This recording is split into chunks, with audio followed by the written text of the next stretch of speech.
ഇനി മതിവരുവോളം കഴിക്കൂ.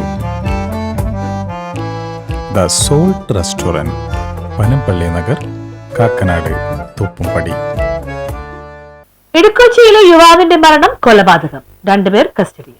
ഇടക്കൊച്ചിയിൽ ഇൻസുലേറ്റ് വാനിനുള്ളിൽ രക്തം വാർന്ന നിലയിൽ കണ്ടെത്തിയ യുവാവ് മരിച്ച സംഭവം കൊലപാതകമെന്ന് പോലീസ്. പള്ളുരുത്തി സ്വദേശിയായ ആഷിഖ് എന്ന 32-കാരനാണ് മരണപ്പെട്ടത്.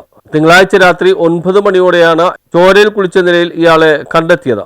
നാട്ടുകാർ ഇയാളെ ആശുപത്രിയിൽ എത്തിക്കുന്നതിന് മുമ്പ് തന്നെ മരണപ്പെടുകയായിരുന്നു. ഇയാളുടെ കൂടെ ഒരു യുവതിയും ഉണ്ടായിരുന്നു. തുടർന്ന് യുവതിയെ കസ്റ്റഡിയിലെടുത്ത് ചോദ്യം ചെയ്തതിന്റെ അടിസ്ഥാനത്തിൽ യുവതിയുടെ ഭർത്താവിനെയും പോലീസ് കസ്റ്റഡിയിലെടുക്കുകയായിരുന്നു. തുടർന്ന് നടന്ന ചോദ്യം ചെയ്യലിൽ യുവതിയുടെ ഭർത്താവ് താനാണ് കൊലപാതകം നടത്തിയതെന്ന കുറ്റസമ്മതം നടത്തിയതായി പോലീസ് വ്യക്തമാക്കി.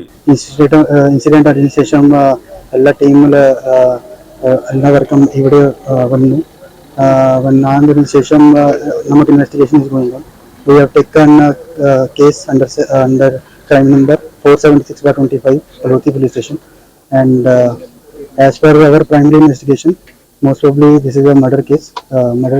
Investigation Pradil custody ഉണ്ട്. ഈ പ്രതിയുടെ കൺഫെഷൻ ആയി.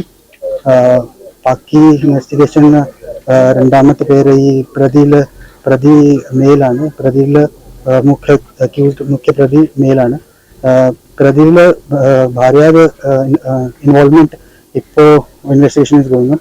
We will update you as and when other things are clear. യുവതിയുമായുള്ള അടുപ്പമാണ് കൊലപാതകത്തിന് കാരണമായതെന്നാണ് വിവരം. യുവതിയും police കസ്റ്റഡിയിലുണ്ട്.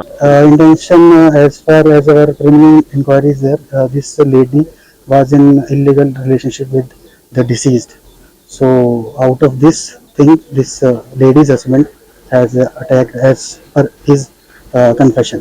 So we will take lot of things, phone and all, CDR, IPDR. News bureau, Palluruthy.